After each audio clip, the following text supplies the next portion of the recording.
그럼에도 불구하고 분명한 것은 무덤이란 사실이 밝혀져 있고, 제의적 기능을 가지고 있다고 하는 것이 학계에서 이야기되고 있지만은, 구체적으로 거기에서 어느 때 어떤 제의가 누구에 의해서 어떻게 이루어져 있는가 하는 것을 밝혀져 있지 않습니다. 어, 고인돌이 양적으로 많지만은 질적 연구 성과는 기대하는 수준에 이르지 못한 것이 아닌가 그런 생각이 듭니다. 일찍이 손진태 선생은 무덤에 대한 재단이다. 근데 고인돌이 무덤이면서 또한 그 무덤에 대한 재단이라는 것은 좀 상호 모순이 아닌가 그런 생각을 하고, 중국 무가청 같은 학자들도 사직에 제사 지냈던 재단이다 이렇게 재단으로 인식하는 경우가 상당히 있습니다. 그런데 왜 무덤을 사직 또는 뭐 토지신에 대한 재단으로 이용했는가 하는 것은 구체적으로 밝혀져 있지 않습니다.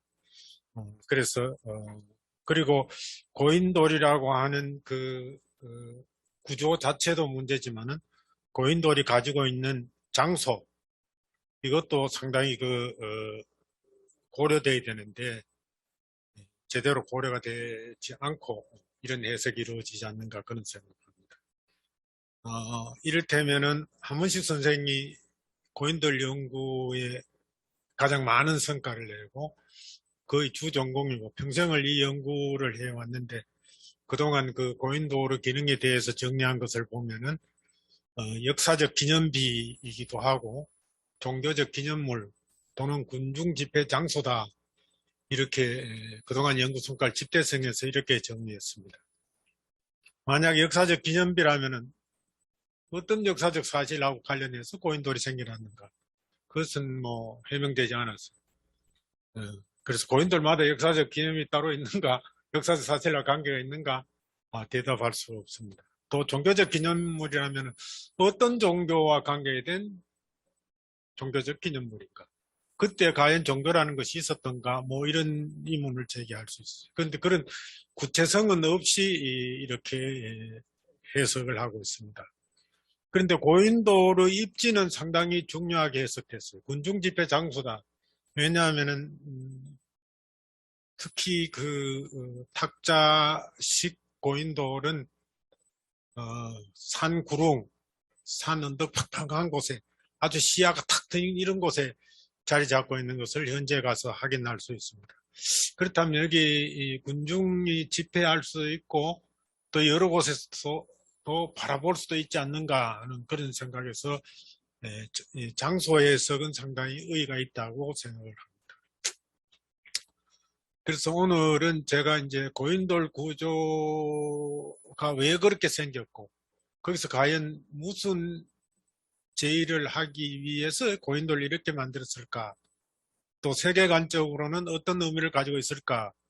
그런 해석을 하게 되는데 고인돌이 여러 가지 유형이 있습니다. 뭐 덮개 돌만 있는 개석식이 있는가 하면은 그냥 큰 바위에 받침돌을 받쳐서 만든 기반식, 바둑판형이 있죠. 근데 이것은 구조적으로 특별히 무덤 기능 외에 다른 기능을 했을 가능성 상당히 적습니다. 그런데 탁자식 고인돌은 개석식이나 바둑식에 비해서 그 구조적으로 아주 빈 석실을 사람이 드나들 정도의 규모로 만들었을 뿐 아니라 그걸 만드는데 엄청난 공력이 든다는 거죠. 일반 고인돌은 고인돌을 끌어올려서 일정한 장소에 배치하는 그 동력만 있으면 돼. 여러 사람이 참여하면 되는데 그래서 이 탁자식 고인돌은 거의 하나의 돌을 뭐 판판하게 네모 반듯하게 깎아서 계주 석봉산 고인돌 같은 경우에는 거의 뭐 대리석처럼 깎았어. 손으로 이런 문질러도 매끌매끌할 정도로 깎았어. 이렇게 엄청난 공력을 만들어서 이런 구조를 한 까닭이 분명히 있을 것이다. 그래서 어떤 특별한 목적이 아니면 이렇게까지 공력을 들여서 하지 않을 것이다. 그래서 일반 고인돌하고 건축 구조로서의 토목 기술 이런 것도 특별하고 그 돌 제작하는 기술이라든가 그 공력이라든가 노동력, 시간 이런 것 할 때는 고려할 때는 특별한 의미와 기능이 있을 것이다. 그래서 이 주로 탁자식 고인돌을 중심으로 말씀을 드리고자 합니다.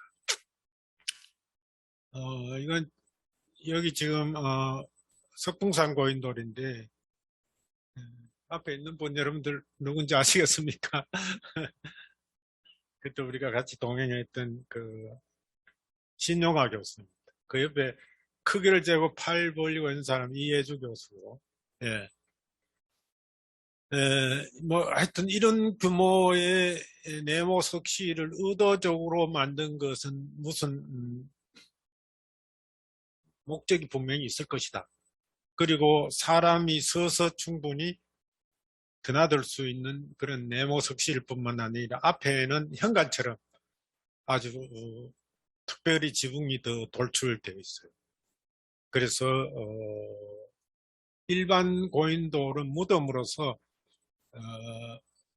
뭐 정치적 지도자만의 무덤이라고 보기 어렵습니다.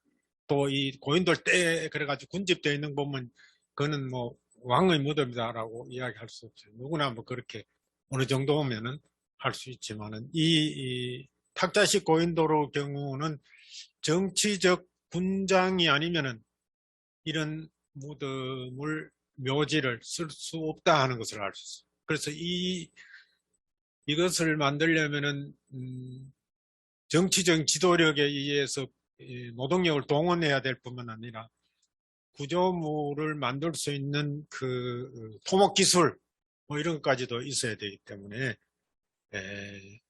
이거는 왕의 무덤 또는 정치적 지도자의 무덤이라고 볼 수가 있습니다. 이것을 오늘 함께 다룰 대형 적속청하고 관련 지어 보면은 집안 한도산성 밑에 가면은 적속청 소규모의 적속청이 아주 밀집되어 있어요. 이거는 왕릉은 아니지 않을까 그렇게 생각합니다. 그런데 장군 초인이 또는 장수왕릉이로 알려져 있는 방영 적속청은 이거는 무덤만의 기능을 위해서 이렇게 만들지 않았을 것이다. 그리고 최근에 그 상단부에 건축 구조물이 있었다. 그 구조물은 뭔가 뭐 여러 가지로 해석되어 있는데 그게 무슨 재단 기능을 하는 것이 아닌가 그렇게 생각을 하고 있습니다. 제2기는. 그래서 탁자식 고인돌과 대형 적속청은 서로 연관성이 있지 않을까 그런 생각을 합니다. 그런데 고인돌은 더 오래고 형태가 단순해서 그 기능을 해석하기 어렵습니다. 그런데 적속청은 구조가 분명해요. 아래가 방형이고 벽은 세모형이고 위는 이집트 피라미드와 달리 뭔가 건축 구조물이 있었다는 거죠. 그래서 거기에서 일정한 제2기능을 했을 것이다. 그래서 우리나라 피라미드라고 할 만큼 이집트 피라미드에 견줄 만한 형태와 대형 규모를 갖추고 있는데 중요한 것은 피라미드와는 다르게 상단부에 어떤 축조물이 있었던 터가 있다고 하는 것입니다. 거기에 뭐 유구도 나오고 뭐 와편도 나오고 해서 상단부에 일정한 건축물이 축조되어 있었다. 네. 거기 상단부에 뭐가 있었느냐? 학계에서는 향당이다. 향당이라는 것은 매장된 선왕에 대한 제사 지내는 건물인데 이것도 역시 고인돌을 제단으로 규정해가지고 죽은 자에 대한 제사 지내는 곳이라고 하는데 무덤 위에 올라가가지고 그 묻힌 사람 제사 지낸다는 게 합리적이지 않고 또 그 전면이나 측면에 보면 방단 제단이 따로 있습니다. 네모 형태의 제단이 따로 있어요. 그래서 이것은 제1을 올려도 그 아래 묻힌 자에 대한 제의가 제사가 아니고 다른 제의가 아닐까 그래서 이것을 이제 저는 천재를 올리는 재단이 당이라고 해요. 단이 아니고 였을 가능성이 있다 그렇게 보는 것이죠.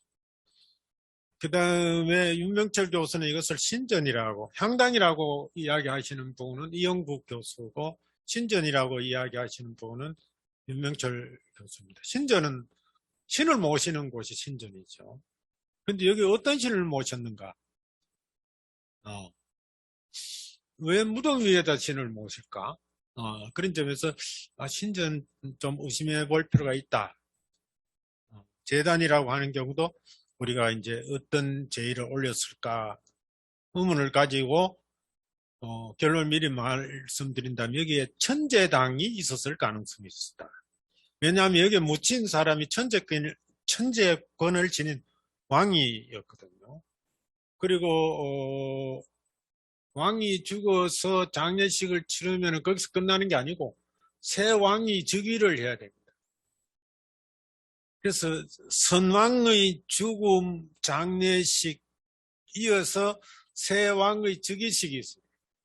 이랬을 때 선왕이 죽었다는 것도 이 선왕 고구려 시대 왕이라는 것은 해모수 비롯해서 주몽 다 천손이라고 그러잖아요. 천왕이죠. 해모수는 천왕왕이고 부여의 전통을 이어받은 게 고구려니까 뭐 주몽도 천손을 자처했고 햇빛을 받아서 나온 태양의 아들이죠.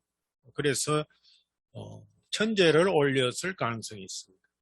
그래서 우리가 옛날부터 제천행사도 있었다는 기록도 있고 천재를 지냈다고 하는데 도대체 고구려 왕들은 천재를 어디서 지냈을까? 그래서 여기가 천재당이 아닐까? 고구려의 제천행사는 어딜까? 제천행사의 공간도 여기가 아닐까? 그렇게 봅니다. 근데 중국의 뭐 후한서라든가 위서동의전 이런 데 보면은 삼국지 위서동의전 이런 데 보면은 국동대열의 10월에 모여서 사람들이 그 굴에 있는 수신을 모셔다가 동쪽 강가에서 크게 제사를 지냈다. 이거 제천행사를 그렇게 기록하고 있어요. 그런데 그게 여신이고 그래서 하백의 딸인 유화 부인이 아닌가 그렇게 이야기합니다.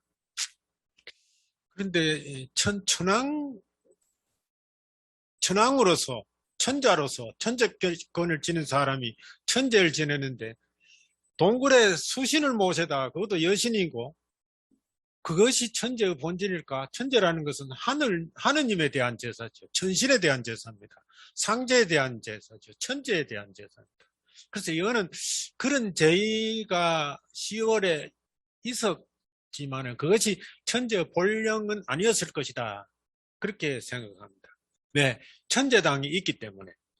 네, 그래서 그런 기록과 다르게 지금 천재를 추구하는 것이죠.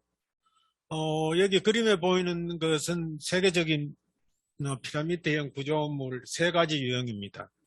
왼쪽에 있는 것이 그 이집트의 피라미드인데 이건 다 아시다시피 무덤 외의 다른 기능은 없습니다. 그다음 마양 문명의 신전인데 쿠kulkan 신전입니다. 이것은 그야말로 신전이 무덤이 아닙니다. 신을 여기다 모시고 있고 여기서 이제 행사를 하는데 이거는 다 신전의 기단본이지 이게 무덤이 아니에요. 근데 우리는 이 이집트 피라미드와 같은 이러한 제가 뭐 표시를 하면서 하는데 표시가 안 됩니다. 네. 기단부는 이집트의 피라미드와 같지만은 이 전체 무덤, 이 정상에는 쿠kulkan 신전 같은 신전이나 무슨 구조물이 있었다는 것이죠. 이영구 선생이 이것을 보고 난 그림을 보면은 거의 뭐 팔각형 또는 원형에 가까운 그런 구조물이 있었어요. 그래서 장수왕릉의 적속청은 이집트의 무덤형하고 마야 문명의 신전형하고 결합되어 있거나 그것을 넘어서는 또 다른 유형의 피라미드로 분류를 해야 되지 않을까 그렇게 생각합니다. 그래서 이거는 무덤이 1차적 기능으로 살아있기 때문에 무덤 위에다 신전을 지었다고 하는 것은 이해하기 어렵고, 그래서 천황이나 천손이, 또는 여기서 천손인 왕이 죽었기 때문에 하늘과 상통하는 그런 어떤 구조물이 이 위에, 피라미드 저 위에, 장수왕릉 제일 위에 구조물이 있었지 않았을까 그렇게 추론을 합니다.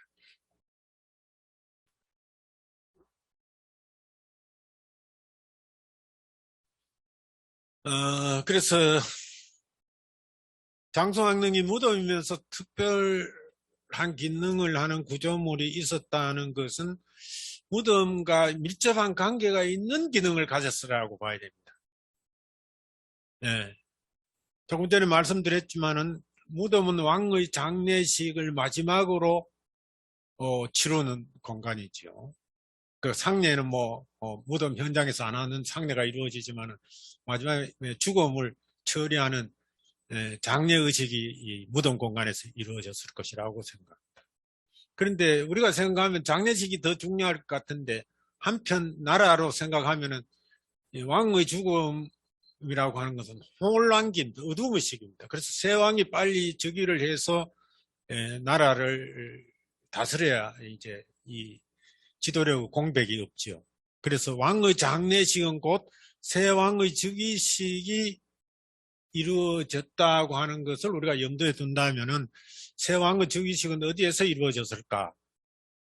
그리고 새 왕이라고 하는 것은 그때 우리는 고려시대 때까지 천재를 지냈다고 하는데, 결국은 선왕의 죽음도 하늘에 알려야 되겠죠. 천손이 죽었으니까. 그리고 새 왕이 즉위하면 또 새 왕이 즉위했다고 하늘에 알려지는 제의를 올려야 될 것이 아닌가. 그런 게 고유제라고 그러는데, 육아에서도 집안에 대소사가 있을 때마다 사당에 가서 고유제를 올립니다. 이 천손이니까 당연히 하늘에 천제를 올렸을 것이다. 또 천제를 올려야 왕으로서 정통성을 확보를 합니다. 천제권을 지녔다는 것이 바로 천황의 이 신성성을 확보하는 것이죠. 그러므로 적속청 정상의 구조물은 천제를 위한 시설일 것이다. 그런 추론을 하게 됩니다. 그런 가능성을 세 가지로 정리했는데,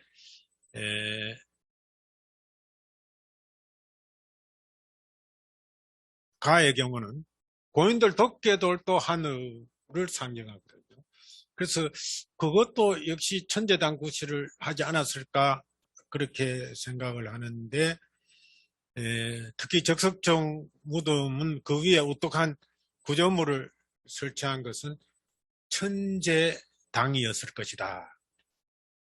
그래야 세계관적으로도 이른바 천지인 삼재론의 세계관이, 아까 우리 국학원 원장님 인사 말에도 우주관과 세계관 이야기 하셨는데, 그것이 완성될 것이다.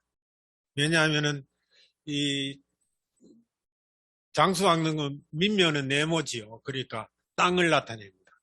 측면은 삼각형으로서 두검이 들어있는 세모를 나타냅니다.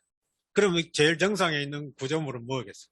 원형, 하늘을 나타내는 천재당이 있어서 천지 삼재의 구조가 완벽하게 이 왕릉을 통해서 구현된다고 하는 것입니다.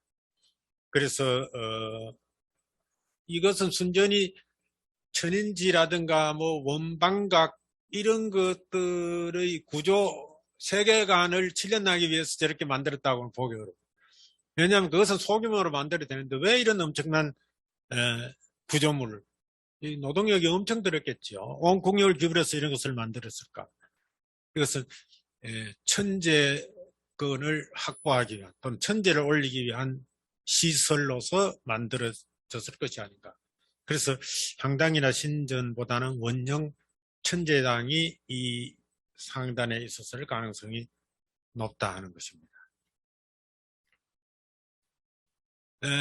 그래서 이것을 해석하기 전에 원령 천재단에 대한 뿌리를 살펴보면은 뭐 아주 잘 알려진 와량 적석총 상부도 곽대순 씨 같은 분은 이제 천재단으로 해석하고 있는데, 적석총 상부의 천재단을 만들기 전에 지표상에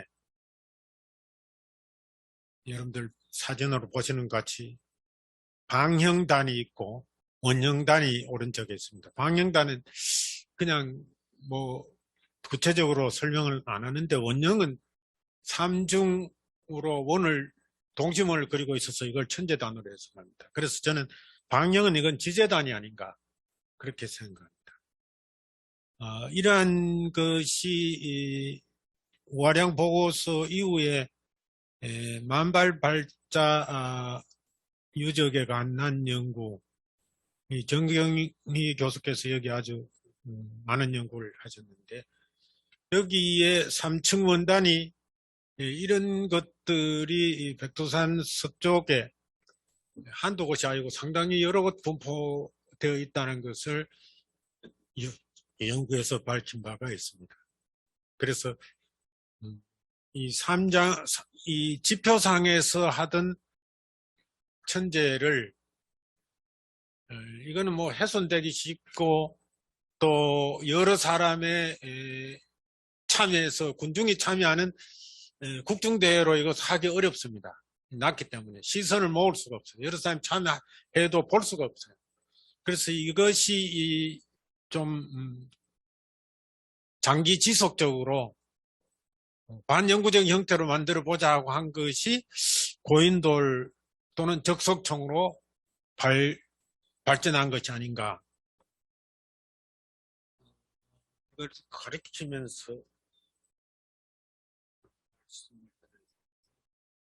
여기 이거는 요 방영과 원영이 있죠. 여기도 삼중원하고 요 방영이 있는데 방대라고 하는데, 어쨌든 이러한 그 지재단과 원영 천재단이 같은 구조물, 요거는 밑으로 여기 가고 이것은 측면으로 가고 이것은 위로 올라가서 와량 지역의 적석총이 만들어진 것이 아닌가 그렇게 생각할 수가 있고, 고인도의 경우는 이런 측면에 세모 모양 이것이 없고 이 방영 위에다가 이 하늘을 상징하는 별자를 그리는 이런 것들을 올린 것이 아닌가 그렇게 말씀을 드릴 수가 있습니다.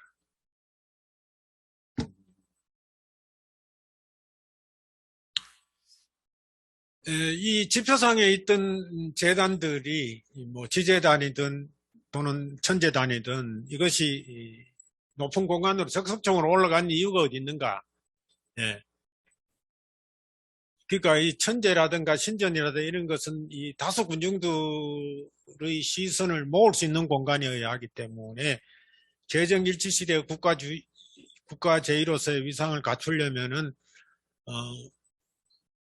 이 군중들이 참여하는 가운데서 이것이 보여질 수 있어야 되거든요. 그래서 아크로폴리스 언덕도 이 정상에 여기가 파르테논 신전이 있죠. 그러니까 이 언덕 자체가 이 모든 군중들이 바라볼 수 있는 곳. 그리고 요것 이제 수메르 유적인데 보르시파 주그라트라고 하는데 이거는 자연적인 동산 위에 여기에 어마어마한 파르테논 신전이 건축되어 있고, 이거는 이 흙과 벽돌로 쌓은 것이라고 합니다. 보르시파 주그라트인데 수메르의 도시의 유적인데 이렇게 신전을 만들었다고 하는 것입니다.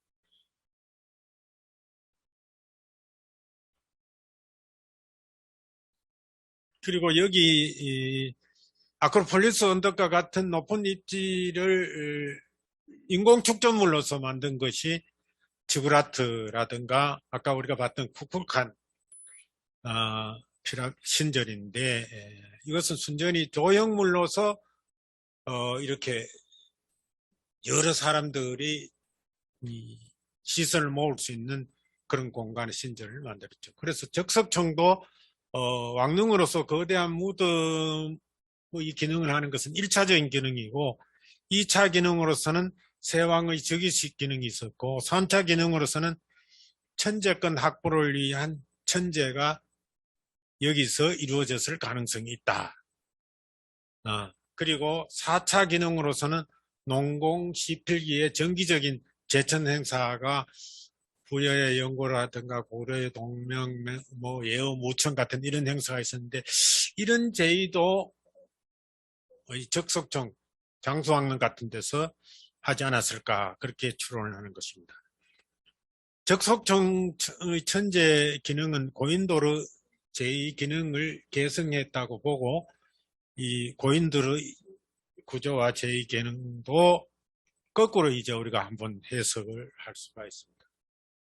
고인돌 석실 구조가 지닌 제2적 기능을 주목해 보면은 고인돌이 단순히 군장의 무덤이라면은 에서 이렇게 빈 석실을 만들 필요가 없다. 큰 덮개돌로 충분히 무덤 기능을 할 수 있겠죠.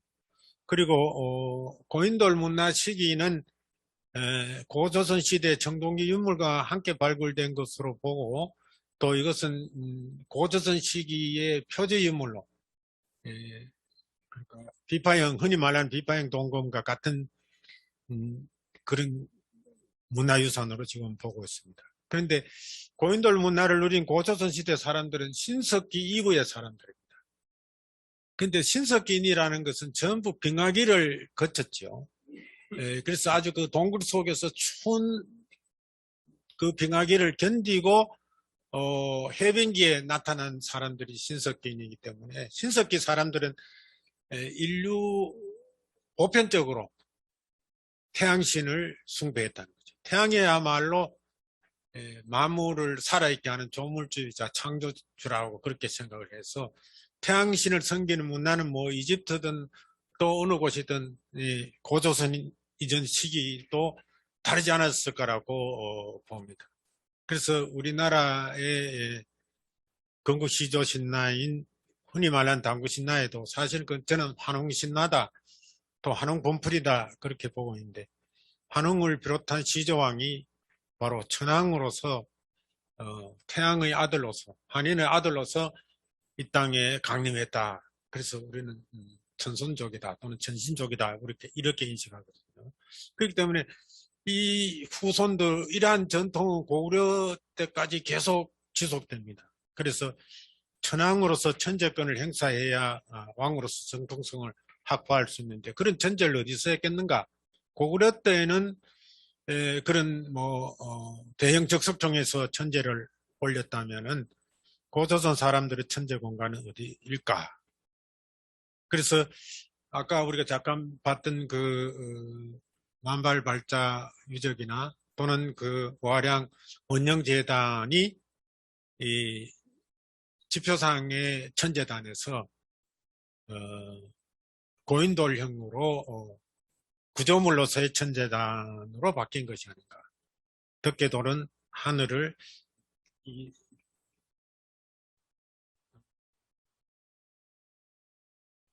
이 덮개돌은 여기는 뭐 별자리가 안 길었지만 북한 지역에서 나오는 경우는 뭐 덮개돌의 별자리가 아주 11가지, 한 덮개돌 11가지 이상 거의 천문도처럼 그려져 있다. 그러니까 이게 하늘을 상징하는 것이죠. 그래서 이 위가 천재를 올리는 공간이 아니었을까. 단순한 무덤이라면 여기서 덮개돌을 고치고 말았을 것인데 어떻게 이런 구조물을 만들었을까 하는 것입니다.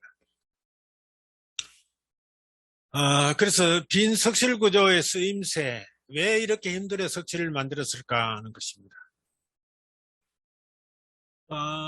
요거는 성목성 고인돌인데 대부분 앞이 잘 없는데 일부 고인돌이 여기처럼 이렇게 앞에 돌로 가려져 있는 경우가 있어요.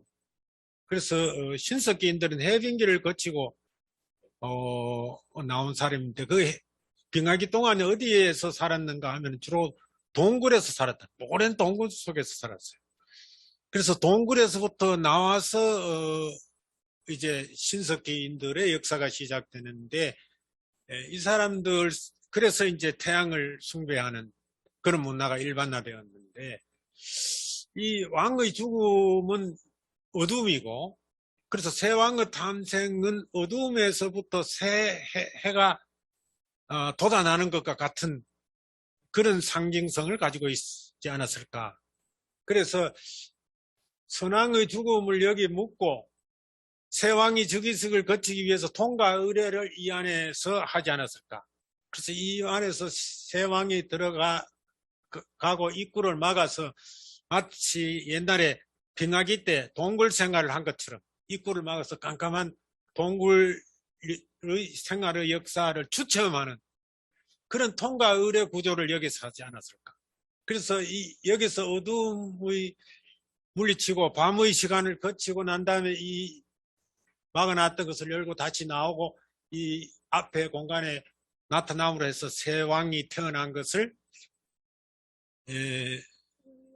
상징적으로 표현한 의식을 이 공간을 이용해서 하지 않았을까. 그래서 이것이 땅이고 이것이 하늘인데 새 왕이 여기서 들어가고 다시 어둠의 통과 의례를 거치고 다시 이 앞에 나옴으로써 천지인이 완성되는 그런 세계관적 구조물로서 이 빈 석실을 애써 만들어서 이렇게 비워놓지 않았을까. 그리고 여기에 뭐 우리 보통 사람들이 다 드나들 수 있도록 우리 키높이 이상 뭐 2m 이상의 높이를 가지고 있습니다. 그래서 여기 이런 설명이 가능합니다. 여기 사람이 들어갔을 때 천지인 구조가 성립이 된다는 것이죠.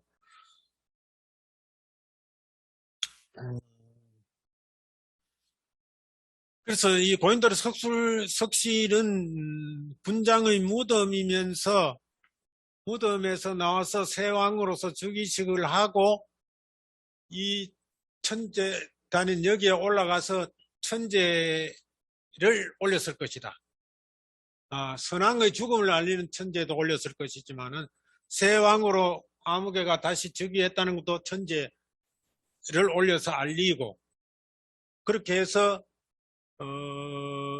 천재권을 확보함으로써 확보하고 여기 내려와서 서울에서 천손 또는 천인합일의 경지에 이르는 그러니까 한 인간이 여기에 올라서 천재를 오르면서 천왕이 되는 거죠. 천재가 되는 거죠. 그리고 천재가 여기에 내려옴으로 해서 천손강림의 형태. 우리나라의 건국 시조들이 뭐 해모스든 관홍이든 다 하늘에서 내려온 인물로 되어 있습니다. 그런 구조를 여기서 실현하지 않았을까. 여기 오르내리는 뭐 구조물도 없는데 어떻게 그렇게 했을까 생각되지만 이게 하늘이라는 것은 분명하고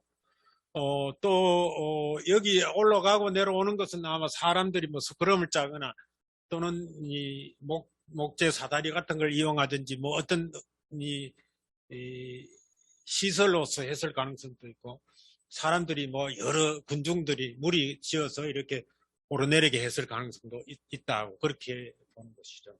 그래서 그렇지 않으면 이게 막대한 노동력을 투입해가지고 이렇게 막 깎고 이렇게 해가지고 이렇게 할 일이 없다는 거죠. 그래서 우리가 무동 기능을 넘어서는 천재단의 구조물로서 고인돌의 그 천재 기능을 확인할 수 있다는 것이죠.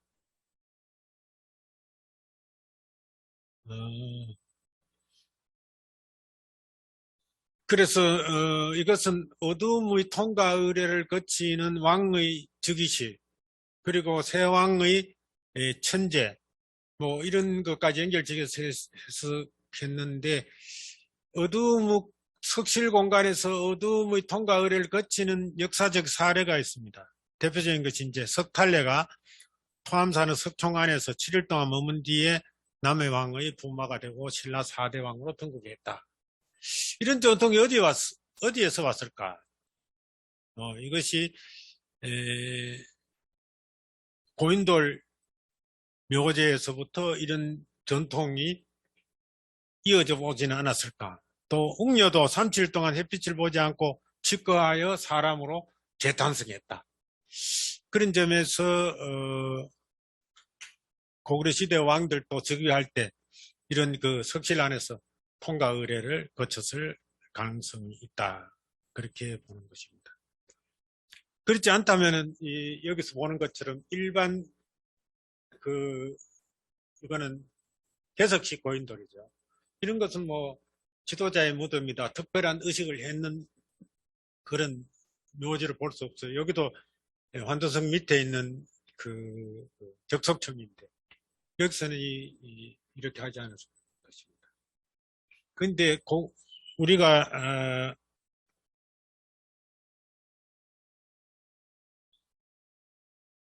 고인돌로서 천재 기능이 충분했는데 왜 고구려 시대에 와서는 대형 적석청을 만들었을까? 뭐 이런 의문을 품을 수가 있습니다. 고인돌은 왕이 죽을 때마다 새로 만들어야 돼요. 무덤을 만들고. 그러려면 천재 공간이 새로 이동을 해야 됩니다. 그리고 그 입지가 아주 좋아야 되기 때문에 입지가 천재를 올리는 입지가 왕이 죽고 새로 고인돌을 만들 때마다 옮겨 다녀야 돼요. 그래서 이거는 굉장히 그 소비적이고 상당히 그 이동하기 때문에 천재 공간으로서 정치성이 확보되기 어렵다는 거죠. 그런데 고구려 때 와서는 어떤 왕의 죽음과 함께 대형 적석청, 왕마다 그렇게 날 수 없고 대형 적석청을 만듦으로 해서 왕의 무덤 기능보다가는 천재 기능으로서 지속적인 구실을 하지 않았을까 그런 생각을 합니다. 그래서 여기 우리 제천 행사에 대한 부여나 고구려의 축제에 대해서 기록해 놓은 것을 보면은 남녀노소가 뭐 구분 없이 밤낮을 쉬지 않고 무리 지어 모여서 노래 부르고 춤췄다고 하죠. 그래서 길을 갈 때에도 노래소리를 끊이지 않았다. 이것은 천재 행사가 국중대회로 이루어졌다는 것을 알 수 있어요. 그러니까 음락마다 그랬다는 것이죠. 그러니까 이 천재가 이루어지는 그 장소는 물론이고 천재당이 없는 공간에서도 이거 국중대회로 이루어졌다는 것을 알 수가 있습니다. 그래서 여기 그냥 13말 그동안에 이루어진 13말을 기록의 13말을 정리해보면 농공시필기에 남녀노소 구분 없이 군치 가무를 주야 무휴로 연일 음주 가무를 했다. 여기 기록해보면 밤낮 없이 놀았다는 것을 알 수 있어요. 그래서 이렇게 축제를 전국적으로 국중대회로 할 만한 공간은 대형 적석청이 있는 장수왕릉이 있는 그런 그 시설과 입지를 갖추어야 가능한 것이 아닐까 그렇게 생각을 하고 있습니다. 그래서 이러한 고인돌 공간이 이렇게 바뀌었다고 보는 것이죠. 그래서 이게 하늘을 상징하는 덕계돌이 여기에 천재당으로 만들어지고 밑면은 이렇게 가고 여기는 방영이었는데 이렇게 삼각형으로 천지인 세계가 이루어졌다. 여기가 관이 들어가는 이제 석실인데 세왕이 즉위할 때 여기 통로가 됐어요.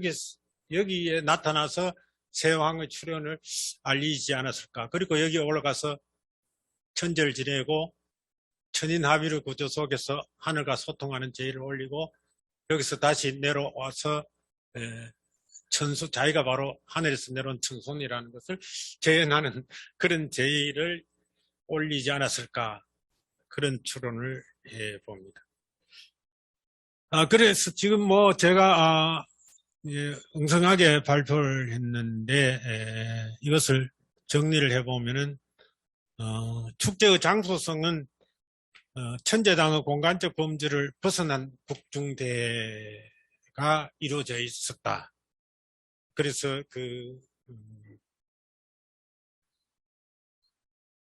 적석청 이전에는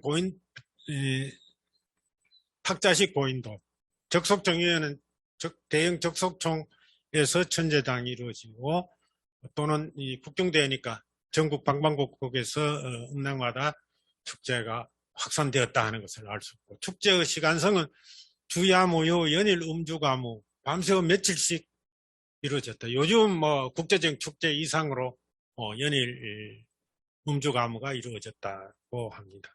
그리고 축제의 주체성은 천재는 뭐 왕이 재간이 되어서 이루어졌겠지만은 천재권을 행사했겠지만은 축제에 참여할 때는 남녀노소 군치 가무 그래서 인간 해방의 커뮤니타스가 이루어져서 요즘 축제 원리를 그대로 실현했다. 그래서 신분 차별이나 성차별 없는 대동축제가 이루어졌다. 이런 해석이 가능합니다. 그래서 우리나라는 세계 최다 고인돌 보유국인데 그것의 의미를 살펴보면은 피라미드 구조 대형 천재당 보유국 그리고 옛날부터 신민동락의 대동축제가 이 천재당을 중심으로 이루어졌던 그런 국가가 아닌가. 예.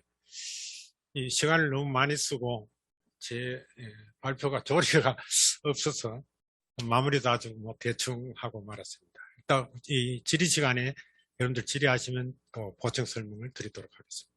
예, 제 발표를 마치겠습니다.